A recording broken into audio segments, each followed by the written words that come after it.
গাল পাতালে টান পাতালে তাবুত দিয়া ধাক্কা দিয়ে আমার ফালে দিল। ভিজিএফের স্লিপ চাওয়ায় ইউপি সদস্য আওয়ামী লীগ নেতার বিরুদ্ধে এক বৃদ্ধাকে শারীরিকভাবে লাঞ্ছনার অভিযোগ উঠেছে। পরে অসুস্থ হয়ে স্থানীয় হাসপাতালে প্রাথমিক চিকিৎসা নেন ওই বৃদ্ধা। এ ঘটনায় এলাকায় শুরু হয়েছে তীব্র আলোচনা।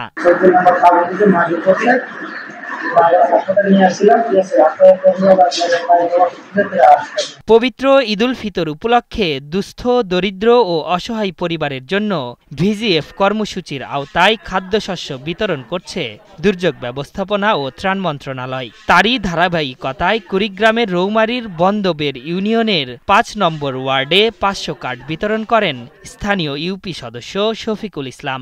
এই কার্ড নিতে গেলে বৃদ্ধা তাকে ভোট দেননি অভিযোগ করে রূপবানুকে চর দিয়ে ধাক্কা দিয়ে ফেলে দেন শফিকুল ইসলাম। ইউপি সদস্যের হাতে লাঞ্ছিত হয়ে অসুস্থ হয়ে পড়েন বৃদ্ধা রূপবান। পরে তাকে উদ্ধার করে স্থানীয় হাসপাতালে নেন পরিবারের সদস্যরা। এ ঘটনায় সোমবার রূপবানু বাদী হয়ে উপজেলা নির্বাহী অফিসারের কাছে অভিযোগ দায়ের করেন। গাল পাতালে টান পাতালে তাবুত দিয়া ধাক্কা দিয়ে আমার ফালে দিল।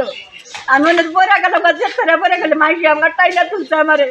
বিষয়টি নিয়ে অভিযুক্ত ইউপি সদস্যের সাথে মুঠোফোনে একাধিকবার যোগাযোগ করা হলেও তিনি সাড়া দেননি। স্থানীয়দের অভিযোগ, ইউপি সদস্য শফিকুল ইসলাম দীর্ঘদিন ধরে আওয়ামী লীগের রাজনীতির সাথে জড়িত। বিগত সরকারের আমলে জনপ্রতিনিধি নির্বাচিত হন তিনি। আর এ কারণে নানা সময় অসহযোগিতা করার অভিযোগ আছে তার বিরুদ্ধে। এদিকে অভিযোগের পরিপ্রেক্ষিতে প্রয়োজনীয় ব্যবস্থা নিতে রৌমারী থানার ভারপ্রাপ্ত কর্মকর্তাকে নির্দেশনা দিয়েছেন উপজেলা নির্বাহী কর্মকর্তা।